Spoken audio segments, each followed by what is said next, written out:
রাসূলুল্লাহ, আপনি তো এইমাত্র বললেন আল্লাহ পাকের দয়া ছাড়া কোনো মানুষ জান্নাতে যেতে পারবে না, আপনিও কি আল্লাহর দয়া ছাড়া জান্নাতে যেতে পারবেন না? রাসূল বললেন, হ্যাঁ আয়েশা, আমি নবী মুহাম্মদ আল্লাহর দয়া ছাড়া জান্নাতে যাওয়ার কোনো উপায় না।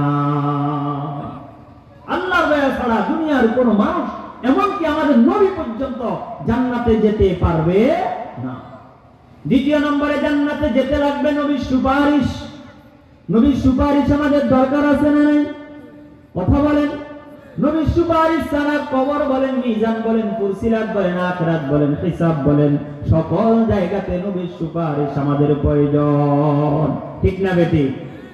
নবী বিনে কে তরাবে ফুলসিরাত মিজানে।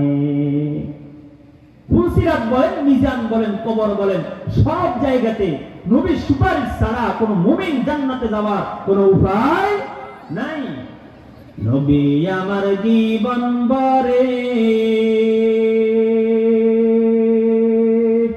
দিনের লাগি কষ্ট করে,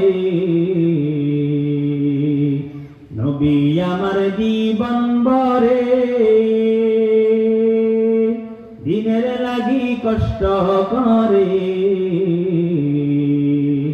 দান দান শহীদ করিলেন জঙ্গে উহুদ ময়দানে, নবী বিনে কে তরাবে ফুলসিরাত মিজানে, নবী বিনে কে তরাবে ফুলসিরাত মিজানে। এমন এতিম নবী আমার, পিতা মাতা নাই যে তাহার, এমন এতিম নবী আমার, পিতা মাতা নাই যে তাহার, তারপরেও কত মারা মারলো তাকে দুশ্মনে, নবী বিনে কে তরাবে ফুলসিরাত মিজানে, নবী বিনে কে তরাবে ফুলসিরাত মিজানে। নবীর সুপারিশ দরকার আছে না নাই? কার কার প্রয়োজন? দুই হাত তুলে আল্লাহকে দেখান, আল্লাহু আকবার। হাত নামান আমার ভাইরা।